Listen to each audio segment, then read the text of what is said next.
रब्बिज़िदनी इल्मा। आइए स्टूडेंट्स शुरू करते हैं numerical 5.11 a force of 600 Newton. Numerical पढ़ते जाएं, डेटा नोट करते जाएं। फोर्स है 600 न्यूटन की, एफ आ जाएगा 600 newton. Acts on a box to push it 5 metre. कितने डिस्टेंस पे इसने मूव किया? 5 मीटर तक मूव किया। डिस्टेंस यानी एस आ गया 5 मीटर।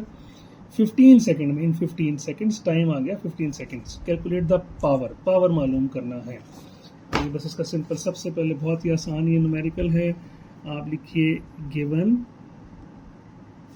डेटा। गिवन डेटा क्या क्या आपके पास? फोर्स ऑफ 600 न्यूटन, तो एफ आपके पास आ गया 600 newton. Acts on a box to push it 5 metre, यानी जैसे ये एक बॉक्स है, इसके ऊपर एक फोर्स लगा रहा है कोई बंदा। फॉर एग्जांपल ये बंदा है, इसने फोर्स लगाई है यहाँ पे 600 न्यूटन की, और ये जो बॉक्स है इसको इसने पुश कर दिया कहाँ तक? 5 मीटर तक, यहाँ ले आया। ठीक है, 5 मीटर तक इसने पुश कर दिया, तो हमारे पास डिस्टेंस आ गया 5 मीटर इन 15 सेकेंड। और टाइम कितना लगाया इसने इसको पुश करते हुए?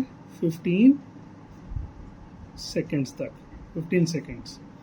तो आपके पास सिंपल चीज़ें, आपने मालूम क्या करना है? पावर यानी पी मालूम करना है। तो बस याद रखिए, तो बहुत ही आसान है। सिंस इसके अंदर और कोई भी ऐसी रॉकेट साइंस नहीं है। Since power is equals to होता है W बाय टी, यानी पावर का फॉर्मूला होता है W बाय टी। अब जब W बाय टी है तो आप इसको सिंपल क्या कह सकते हैं? क्योंकि यहाँ पे W तो नहीं है हमारे पास, तो हमेशा याद रखें, हमने पढ़ रखा है, क्योंकि W जो होता है ना वो बराबर होता है हमेशा Fs के। ठीक है, तो ये हमने फार्मूला भी पिछले न्यूमेरिकल्स में पढ़ा, तो लिहाजा मैं इसको लिख सकता हूँ P is equals to W की जगह लिख दूंगा F into S divided by T। बस आप सिंपल यहाँ पे वैल्यूज पुट कीजिए, आपका आंसर आ जाएगा। लिहाजा पावर हो जाएगा, F की जगह लिखिए 600 मल्टीप्लाइड बाय S की जगह लिखिए 5 डिवाइडेड बाय T की जगह लिखिए 15।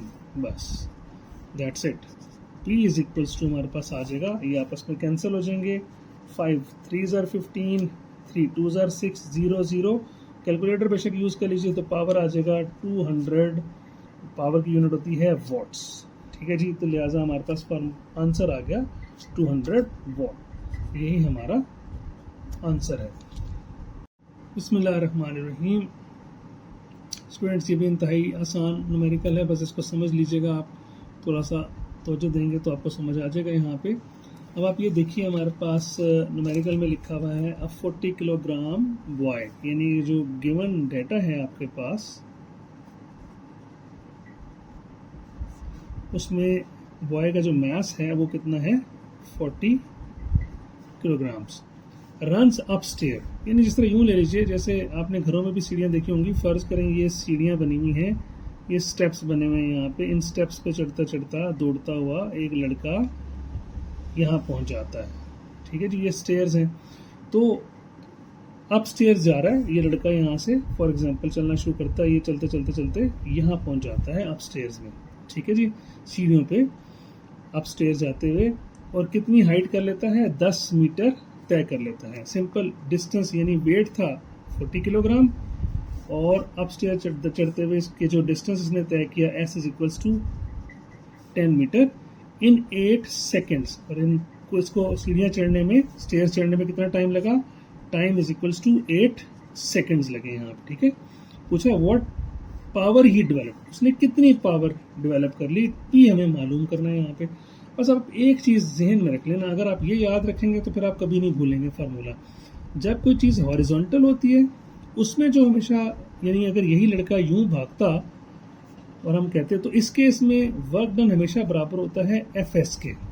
ठीक है, लेकिन अब क्योंकि ये स्टेयर्स है, यानी इंक्लाइंड सर्फेस पे है, ज़मीन से हट के ऊपर की तरफ है, लिहाजा इस केस में जो हमारे पास वर्क डन होगा ना वो होगा mgh, पोटेंशियल एनर्जी के बराबर होता है, याद रखिएगा। और ये क्यों निकाल रहे हैं पहले तो इसको समझ लीजिए, क्योंकि हमें मालूम करना है पावर, और पावर का फार्मूला होता है W डिवाइडेड बाय T। भाई W डिवाइडेड बाय T का तो हमें पता है, ये W निकलेगा कैसे? मैंने जैसे बताया ना, अगर ये लड़का यूं ज़मीन पे दौड़ रहा होता हॉरिजॉन्टली जाता तो फिर सिंपल आप वर्क डन बराबर होता है एफ एस के, जैसे हमने पिछले न्यूमेरिकल में किया। लेकिन क्योंकि ये ज़मीन से ऊपर है और इसमें जी इन्वॉल्व हो गया, जब जी इन्वॉल्व हो गया और ये हाइट पे जा रहा है, हाइट भी इन्वॉल्व होगी, तो लिहाजा हमें इसमें पोटेंशियल एनर्जी ज़रूर निकालनी पड़ेगी यहाँ पे। ठीक है जी। तो अब हम फार्मूला यूज़ करेंगे, यानी power is equal to W by T, और डब्ल्यू हमेशा किसके बराबर होता है, मैंने आपको बताया इस केस में एम जी एच के बराबर होगा। तो लिहाजा मेरा फार्मूला बन जाएगा power is equals to M G H, W की जगह मैंने लिखा, डिवाइडेड बाय टी। अब आप एक चीज़ हमने यहाँ पे देखनी थी, यहाँ पे जब वो 40 किलोग्राम का लड़का भागा था अप स्टेयर्स, हाइट इसने 10 मीटर की बनाई थी, तो हाइट कितनी की थी 10 मीटर की, हमें यहाँ लिखना चाहिए था 10 मीटर की हाइट। ठीक है, ये एच था, लिहाजा हमने एच यहाँ पे लिखना था, एक मैं डेटा में लिख देता हूँ, एच था 10 मीटर्स, ये मिस कर गए थे, आप याद रख लीजिएगा। अब आप देखिए हमारे पास एम भी है 40, जी हमें पता है 10 होता है, और एच हमारे पास 10 मीटर गिवन है। अब हम वैल्यूज पुट करते हैं तो हमारे पास पावर बन जाएगी, power is equals to M है 40, जी है 10 और एच भी है 10, ये लिखा, डिवाइडेड बाय टी कितना लगा था जी 8 सेकेंड्स, तो मैंने 8 से लिख दिया। अब बहुत ही आसान है, पावर इज इक्वल्स टू हो जाएगा, आप इनको मल्टीप्लाई कर दीजिए, 40 इंटू 10 400 इंटू 10 4000 डिवाइडेड बाय 8, 8 5 40 0 0, तो आप कैलकुलेटर भी यूज सकते हैं। यहाँ पे हमारे पास पावर आ जाएगी 500 वॉट, जो हमने पहले भी देखा था कि पावर की जो यूनिट होती है डब्ल्यू होती है वॉट। मैं दोबारा क्विकली बता देता हूँ, मैस था 40 किलोग्राम लड़के का, अपस्टेयर्स भागा, कितना डिस्टेंस तय किया 10 मीटर का। यहाँ पे बस याद रखिए हाइट भी उसकी, जब 10 मीटर का डिस्टेंस तय करके पहुंचा तो किस हाइट पे पहुंच गया था 10 मीटर, एच हाइट भी लिखना 10 मीटर, और टी कितना लगा, उसको टाइम कितना लगा 8 सेकेंड। मैंने आपको फ़र्क बता दिया, अगर हॉरिजॉन्टली कोई चीज़ दौड़े या काम हो तो वर्क डन बराबर होता है एफ एस के, लेकिन क्योंकि यहाँ पे हाइट भी इन्वॉल्व है और यहाँ पे ज़मीन से भी ऊपर है, तो हमेशा वर्क डन बराबर होगा पोटेंशियल एनर्जी के एम जी एच। बस हमने फार्मूला लिखा पावर का फार्मूला होता है डब्ल्यू बाई टी, डब्ल्यू क्योंकि हमारे पास एफ एस हम यूज़ नहीं करेंगे, हमने क्योंकि पोटेंशियल एनर्जी वाला यूज़ करें तो W is equal to M G H के बराबर हो जाएगा, क्योंकि जो वर्क होता है वो पोटेंशियल एनर्जी के भी बराबर होता है ना, इसलिए। अब हमने डब्ल्यू की जगह लिखा M G H divide by T, values put की, डिवाइड किया और हमारे पास आंसर आ गया, power is equal to 500 watt, यही आंसर।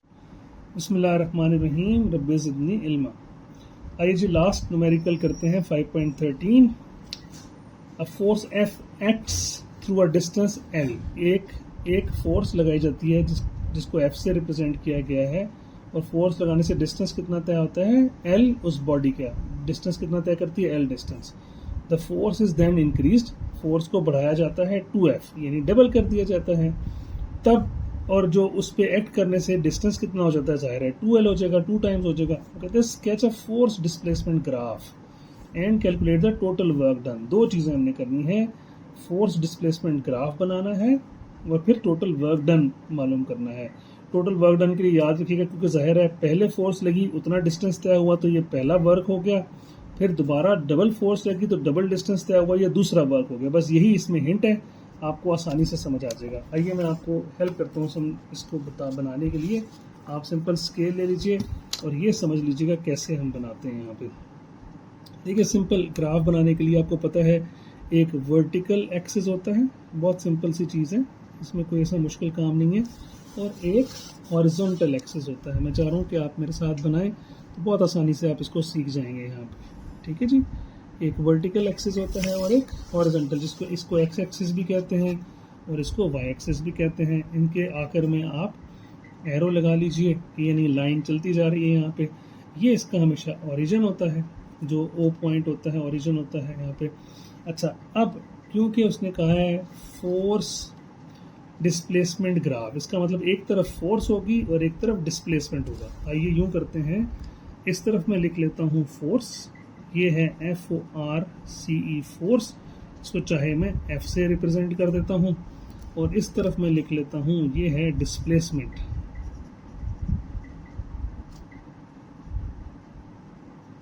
इसको इसको मैं डी से रिप्रेजेंट कर देता हूँ यहाँ पे, सिर्फ समझाने के लिए, आपको आसानी से समझ आ जाएगा। ठीक है जी। अब आप ये देखिए वो कह क्या रहा है कि ये फोर्स ऑन डिस्प्लेसमेंट का ग्राफ बनाना है आपने। ठीक है, उसने कहा जी कि force F acts through a distance L on a body, यानी जब एक फोर्स लगी, जैसे मैं इस पे इक्वल डिस्टेंस पे ना निशान लगा लेता हूँ, जिस तरह ग्राफ पे लगे हुए भी होते हैं, क्योंकि हम मैनुअली बना रहे हैं। तो ये देखिए हमारा एक लेट से मैं सिंपल दो पॉइंट्स या एक पॉइंट के ऊपर मैंने लगा लिया, 2 पे, 4 पे, 6 पे, 8 पे, आप चाहें तो 1 पे भी लगा सकते हैं, थोड़ा खुला खुला बनाने के लिए। कोई सा भी स्केल यूज़ कर लीजिए यहाँ पे। मैं चले इस तरफ से भी यूज़ कर लेता हूँ, यानी जैसे अब मैंने इस तरफ यूज़ कर लिया तो मैं इसी को यूज़ कर लेता हूँ यहाँ पे। इस तरह बिल्कुल इसी तरह से यहाँ पे भी आप कर लीजिए, हर दो के डिस्टेंस पे आप लगा लीजिए पॉइंट्स लगा लीजिए, यानी जैसे यहाँ पे आसानी के लिए यहाँ से मैंने इसको यूँ किया, ये 2 पे पॉइंट एक लगा लिया, 4 पे लगा लिया, या 6 पे लगा लिया, 8 पे लगा लिया।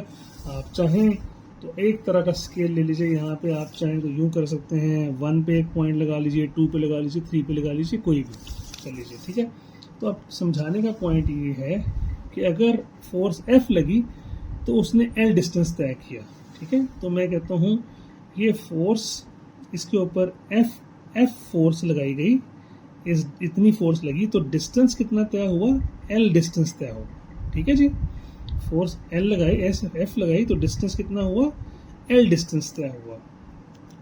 अब इन दोनों पॉइंट्स को ना आपने ऐसे जोड़ना है, जहाँ पे आपस में जाके इंटरसेक्ट करेंगे, मिलेंगे यहाँ पे, तो ये फोर्स और ये डिस्टेंस आपस में कनेक्ट हो जाएगा यहाँ पे। ठीक है, अब अगर वो कहता है कि अगर मैं इसके ऊपर force is then increase 2F, अगर मैं फोर्स 2F कर देता हूँ, यानी F थी तो अब मैंने 2F कर दी फोर्स, ठीक है, डबल कर दी, तो फिर डिस्टेंस भी कितना हो जाएगा, 2L हो जाएगा। तो डिस्टेंस भी कितना हो गया यहाँ पे, 2L हो गया। ठीक है, अब इसका मतलब एक ऐसा इनका भी आपस में पॉइंट आएगा जहाँ पे जाके मिलेंगे, आपने लाइन के थ्रू इनको कनेक्ट करना है। ठीक है जनाब, ये मैंने लाइन के थ्रू इन दोनों पॉइंट्स को आपस में कनेक्ट करना है।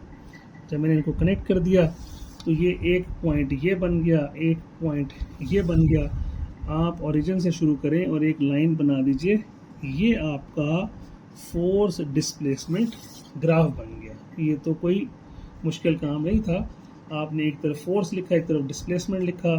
सिंगल फोर्स है तो सिंगल डिस्टेंस तय होगा एक जितना, अगर डबल फोर्स करेंगे तो उतना ही डबल डिस्टेंस तय हो जाएगा। इन दोनों पॉइंट्स को आपस में मिलाइए और एक लाइन ड्रॉ कर दीजिए, इसको कहते हैं फोर्स डिस्प्लेसमेंट ग्राफ। यहाँ तक तो आपको आसानी से समझ आ गया होगा।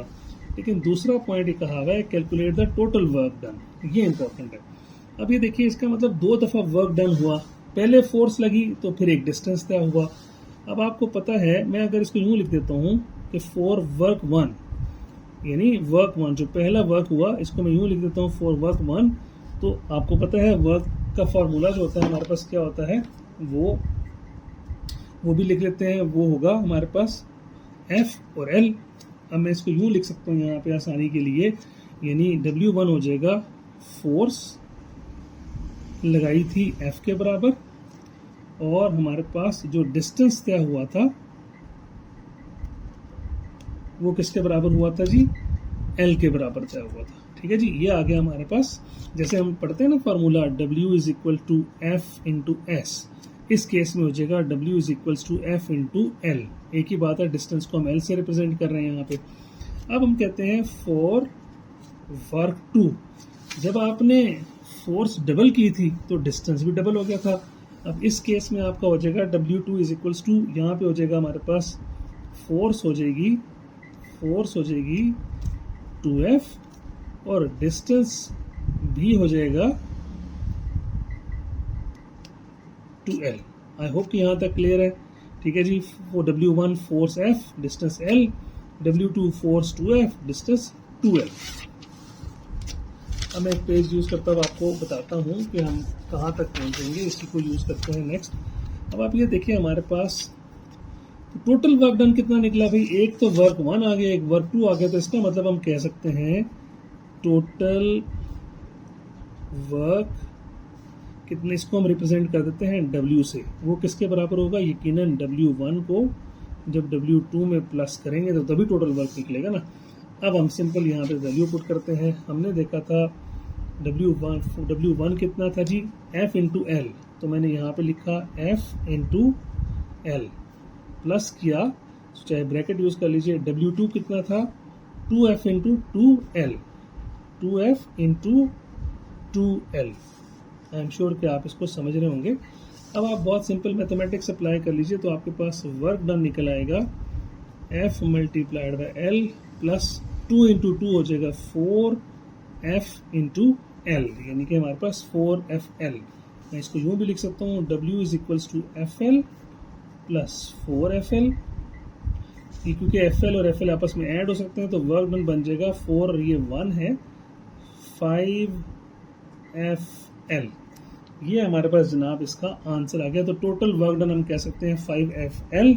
इसको लिखने के लिए लिखा जा सकता है और करके 5 यूनिट्स, यूं भी लिख सकते हैं। तो लिहाजा आपका आंसर आ गया total work done is equals to 5FL और 5 यूनिट्स। यही इसका आंसर है।